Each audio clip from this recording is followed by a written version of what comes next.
Diane, I'm pleased that we get a chance to talk about an important topic, human sexuality, and the genital version of that topic. You can talk about sexuality in a lot of different ways, in terms of gender differences, in terms of the fundamental drive to achieve intimacy, sort of an affective sexuality. But I guess our usual way of thinking about it is in terms of genital expression, which finds its fullness in the act of intercourse. So I'd like to talk with you a little bit about that, and I'm pleased to do that because you always seem to me to be an insightful commentator on the human scene. You have wonderful insights into human nature, I think, and you also bring one big advantage to this discussion, that is you are married and have a husband and have children. And so I'm anxious to hear your perspective on all of this. I'd like to start out by mentioning what seems to me to be a very big cultural problem we have, and that is that very often sex is seen as sort of a recreational activity in which the only real rule is, do you have two consenting adults who are willing to engage in this activity? You know, we're very much against rape because we see that as not two consenting adults. But do we have much more to say about it than, well, if it feels good, do it, and if both parties consent? That's a sense in our culture that I think you have to start looking at when you start talking about intercourse and genital sexuality. It has a lot of ramifications. It does indeed. A lot of serious ramifications. Especially for the emotional life of people. You might want to comment on that a bit.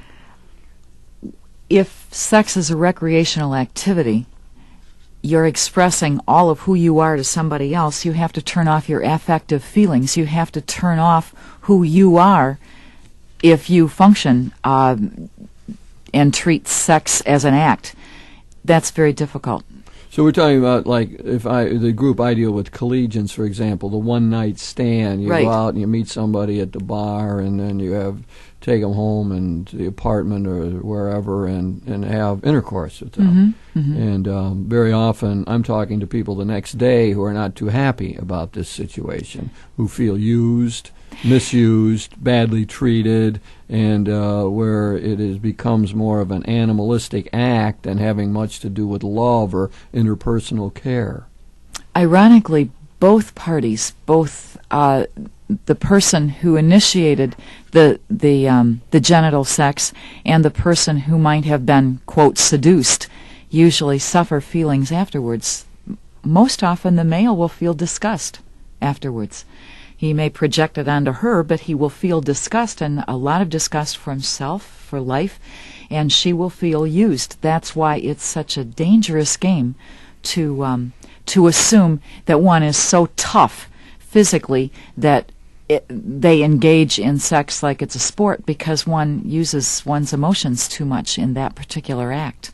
Or one can block out one's emotions. I mean, my general perception would be that males can do that more easily than females can do that. I think we have a gender difference here.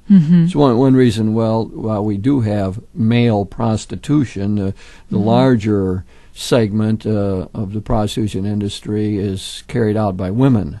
So that we have female prostitutes for the most part. I mean, I think that plays to something, that a gender difference, easier for men to disassociate physical sex from emotional involvement.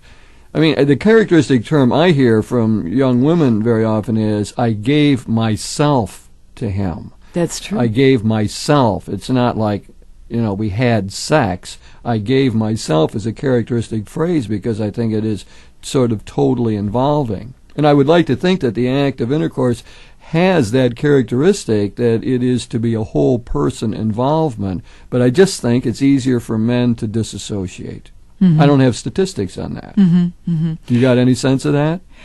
I was thinking of the masks that a person wears when they relate male and female, and if your assumption might be that most men will wear the power mask, where a sex act is to dominate another person. It's the conquest, it's the chase, it's the game. It's like a fox hunt. From the time I meet her, can I bet her down? I think it would be a disservice to men to assume that most men operate that way. Certainly, Well, there are a I'd say goodly most portion men, that do. Not that most men operate that way, although there is a cultural stereotype that is very powerful that speaks about the importance of conquest. Absolutely. And sees sexuality in power terms, and all of the bragging about sexual conquest and so on. It's part of a lot of male conversation that, I mean, has to be taken into account. I was talking to a college student who said that he felt so influenced by that. He felt as though that's what he was called upon to do, and that he had to act in that way or he would be less a man or looked down upon or devalued as a masculine figure. I mean, it was very real, cultural, powerful image that comes across. And of course, if one is going to follow that out, then one is almost put in a position of having to distinguish out physical sex from emotional involvement. And that's the tragedy. Oftentimes when college freshmen first live in a dorm and first have a society with which they interact all the time, males find themselves bonding with females as good buddies. They go to class with them, and then they decide they like them. They don't know how to make the transition because, you know, you're supposed to have sex, and then you're supposed to be a buddy, and this intimacy falls someplace in between, and they have a very difficult time sometimes making that transition. Males and females. I don't want to just say males, but I mean, it's a really tough question, isn't it? I mean, I tend to think, I guess, honestly, that there's a gender difference on this.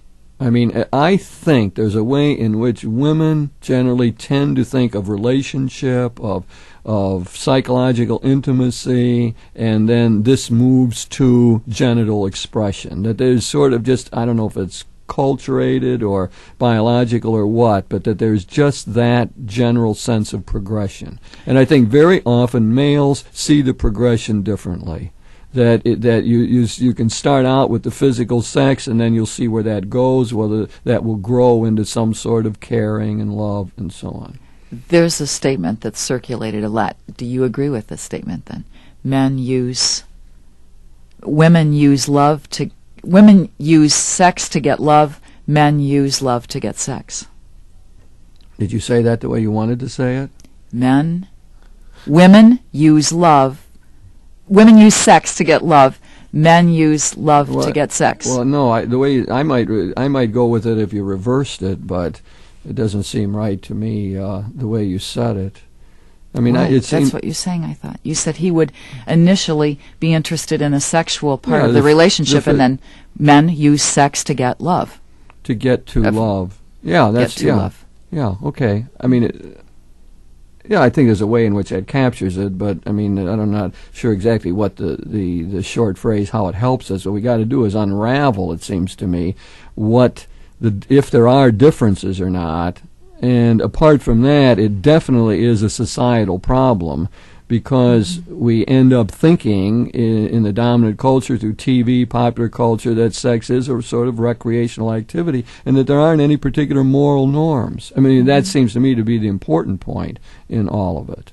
And that brings up the question, well, do we have anything to say about this? Is there a wisdom? Lisa Cahill, I mean, a fine writer, it seems to me, very good theologian, says that the problem with Christian outlook on all of this is that we don't often seem to have any wisdom to offer. That we're walking around telling people sex is good. Remember, sex is a gift from God. But the culture's already got that. The young people today, I mean, they think that. You know, there's something good about this, of having sex. But what they don't know is what's the guidance? What's supposed to help us to move through this? I mean, how do you make decisions about whether you're going to bed with somebody or not? I often think that we would be far better off in the culture if we got to this point where people who are not married and are faced with the question of sexual activity would feel free to say no if they didn't want to do it. Well, that's a good question. That would be a great step forward, because my perception is, and now I think it is true, that it involves both male and females, because there's many women who feel pressured to have sex who aren't married because they think they're going to lose their boyfriend or lose the interest of this guy, or be sitting home every weekend and not be able to go out with anybody. But it's also turning the other way, where there's now more young men, I believe, who feel pressured that way and think that that's what they're supposed to do because of cultural stereotypes or the signals given to them by the women they relate to. So both sides are having a problem, and both men and women would be far better off if they would have sex only because they want to have it, because somehow that seems a value or important. Not that that's the last word, but it would be a first step. But they'd have to know themselves well enough first to know what they want. Exactly. And that's where I think prayer and meditation and working with yourself to know what you do want. Oftentimes I will ask young people to envision a future self, themselves, a year from now. And how do they, what's that person doing a year from now? Oftentimes, by doing that, especially in terms of relationship, they can see that they don't even know themselves. Confusion is as honorable a state as anger. And oftentimes when someone is asked what they want to do about whatever in terms of sexuality or relationship, they feel confused. I think what you're talking about is someone who listens an awful lot to the externals that are going on around them that are denoting how they should be and how they should feel, and oftentimes that's in conflict with what's going on the inside. But for someone who is single, they pick up parental values, they pick up religious, spiritual values. They have their own unique value system that they're just beginning to develop, and then they have societal values, and they're trying to find out who they are in the maze of all this, and it's vital. If they don't do that. That's a very good point, I think, and I like your technique, too, for trying to get people to look at it, to envision ahead of where one wants to be. You need some method to get at the question of what do I really want. But I think there are a lot of young people who sort of deep down know that they don't want to get pressured into having sex before they really want to do it, but don't know how to go about it. In other words, other people ask them, are you still a virgin or not? And it's all kind of signals that you're out of it if you are. I did one example. I remember being at an AIDS conference at the university, and all the talk was of safe sex, of using condoms, and there was sort of a snide attitude there that, well, of course, all collegians are having sex, so the real answer to this is the use of condoms. And in my presentation, I said, I happen to know people here, and I did, who have as their ideal to save intercourse for marriage. That's their ideal, and they work at it, and some of them do maintain that. And they need a voice. They need to hear that they're all right and that they're not weird. I mean, the whole message is they're weird. If everybody's doing it, let's get serious. It's sort of snickering about abstinence. Well, I think that is a great disservice, and I found out from some of the young people there afterwards who thanked me for saying that, who felt affirmed, precisely because they're dealing with that kind of problem, that where the whole culture is saying, of course, everyone's doing it. We know statistically that isn't true, and I think that we need to affirm that group of people who indeed have a feeling about genital sex that says it ought to be part of a permanent commitment and have to do with fidelity and so on. Let's, Diane, see what other things do we want to say anything more about the power conquest theme? I mean, I know you have a good sense of that. Did we exhaust that, or? I think, let's put it this way. Sex is one way of thinking about sex is as a language. It's a language. It's a body language, and it always has a deeper meaning, and it's important to uncover that deeper meaning. I think that is something that's important to look at. And that, to me, it's a good metaphor, sex as language, because then we're able to say the language needs to be authentic, it needs to be honest, it needs to be faithful, all of those kind of things. And it also moves us to look at what's going on beneath the surface. And I think very often in our culture, let's face it, sex is used as power. It's used as a way of dominating. So women can use that in marriage as a way of getting their own way. they suddenly become uninterested or not wanting to have sex, and the real message is something about, I'm not getting treated right here in this relationship. Exactly. I'm being exploited. I'm not getting a fair shake. I don't know what's in the checkbook, or I have to ask to spend money and you don't. And what's going on in the bedroom really is a reflection of some much deeper kind of thing that's happening. Absolutely. For most women, communication has to be good, and then sex works out.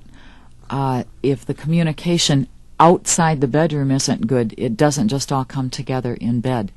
And that's when you talk about gender differences, and sometimes for men, if the sex is good, the communication comes. So which comes first, the chicken or the egg? And that's why the communication is so vital.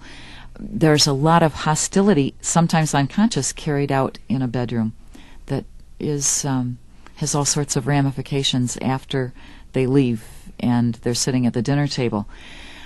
I think one important question is, does a person say yes when they don't want to have sex? And why are they saying yes? Are they saying yes because they wear a love mask and they have pleased people all their life and they are afraid of hurting someone's feelings? Then is it honorable to say yes when someone obviously is picking up that the yes is not a heartfelt yes?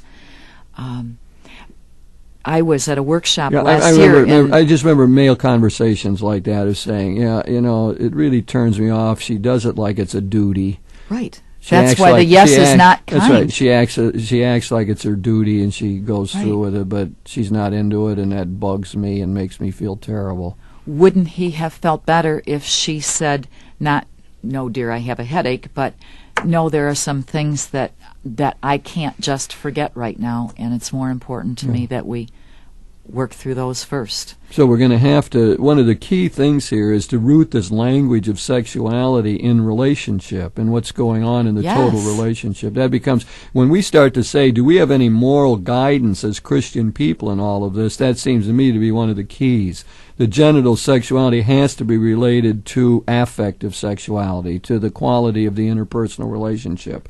It needs to reflect it. That would be one way of talking about, well, why is the one-night stand wrong, the intercourse on the first date, why is that wrong? Because it doesn't reflect the development of the relationship. Alexander Lowen has done a lot of work with bioenergetics, which is basically studying the energy that happens in your body, the energy that's always ongoing in your body, and there's a tremendous amount of energy that's involved in the act of sex. And he makes a very clear differentiation between orgasm and ejaculating. Or an orgasm is a whole body experience. It's your mind, it's your heart, it's your soul, it's everything you are that says yes to another human being or yes to life. The other is quite different. Yet they may appear to be the same. They're not. That's right. And again, one is a whole involvement. Right. That roots it all in the total relationship and the affective quality of it, which seems to be crucial, and it's something that that we as Christians can say to the culture who says the only question, do you have two mutually consenting adults, is not a final criterion for how we're going to deal with this question. There's something more that needs to be said. There is a wisdom in the Christian tradition that it seems to me that we can draw on in all of this. There's some specifications of this that I might bring out. Catholic Theological Society of America produced a book. It was edited by Tony Kosnick, a moral theologian, and they had 7 sort of values that they thought sexual activity of all kinds ought to reflect, and that would be whether you're dealing with single people or married people or whatever. Now, I might just go through these briefly, and then why don't I see if you want to comment on them or not. The first is that it ought to be self-liberating, and what that suggests is that the question of self-liberating means that if indeed the sexual activity somehow imprisons you, it ought not to be done. So I think we could say that somebody who just says yes to sex because they're afraid they're going to lose their boyfriend, this is not, the value of self-liberation is not there. It's self-imprisoning. And again, as we go along, why don't you comment on these if you want to as I go through them. Self-liberating is a big 2 words. Currently, the statistics for sexual abuse among females is climbing all the time, only because more are being reported, I believe. I think it's been going on for a long time. It's just that more are reported. The current statistic at Medical College 2 years ago was between 1 in 3 and 1 in 4 females are sexually abused. If one has gotten used to their body being a tool, for instance, for gratification for anyone, and a means of manipulating an adult for them, then self-liberating is a big thing, and having sex is not self-liberating for someone who has endured this as a child and has not worked through it.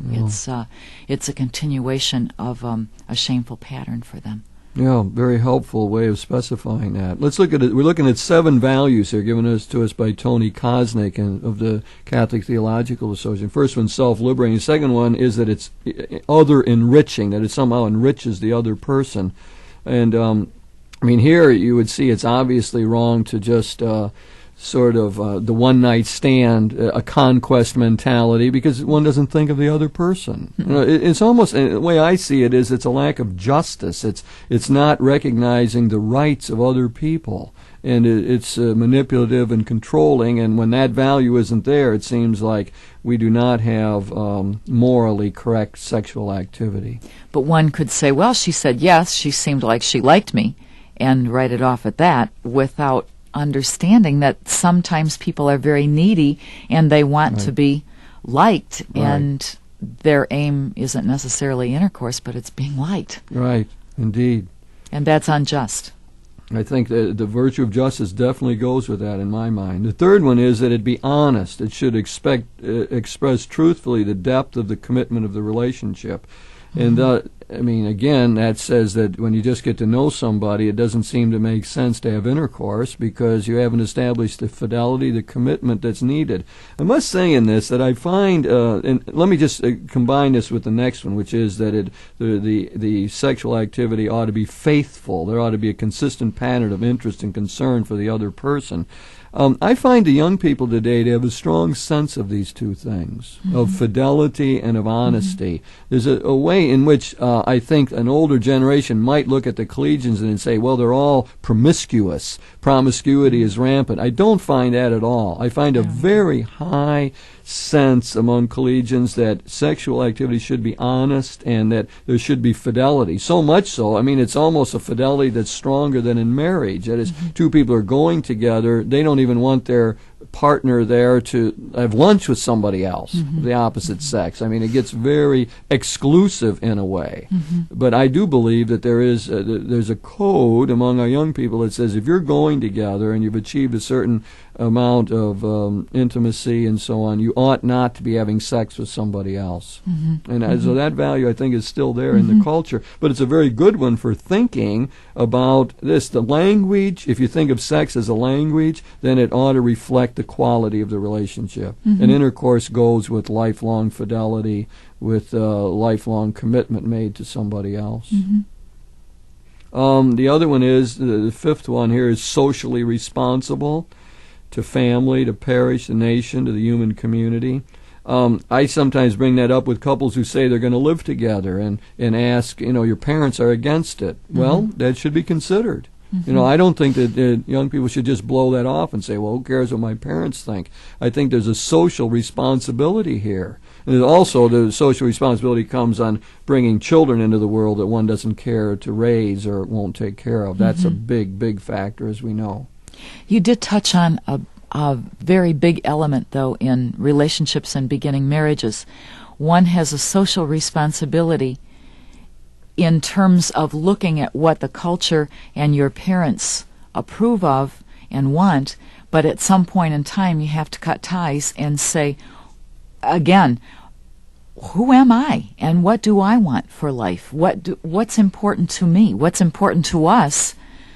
Not just how do I further enact a value system that I grew up in. Oftentimes that will mean totally different behaviors, which I think are wonderful. My daughter said, if I can't learn how to be extremely physical, meaning mountain climb and hike, then I think I'd be boring, and that's very important to her to She develop certainly didn't that. get that from her mother. She did sure didn't. Not on your life. That's for no sure. way.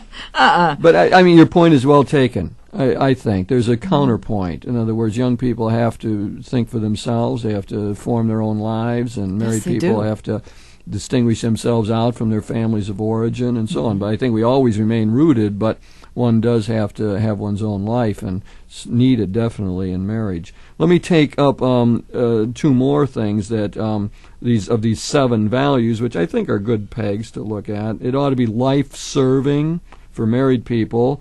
It's the question of bringing children into the world and caring for them. For single people, it's a matter of living a life of service, of trying to enhance the human community, of giving of oneself. And finally, that the sexual activity should be joyous and not have a deadening conformity.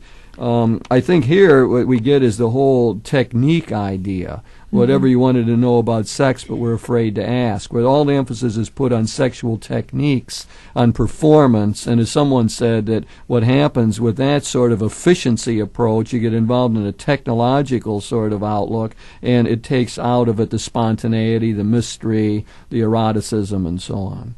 So it's an interesting characteristic for Catholic theologians to bring up as one of the criterion for whether one is going to judge this moral or not, that the sexual activity should be joyous. That's very difficult too after a number of years, because of all that plays into that. Not that it's not worth going after, and I don't want to sound pessimistic, because it has to be. But it's very difficult. Diane, we are running out of time, and I know you have so much more to say, and but we have to wind up. We've been talking about genital sexuality and trying to see it from a Christian perspective, and we're suggesting that we have a wisdom to offer, that sexual activity should be rooted in relationships, connected with fidelity and commitment, and that really it ought to express important values that we find in the Gospels and in the teaching of Jesus Christ.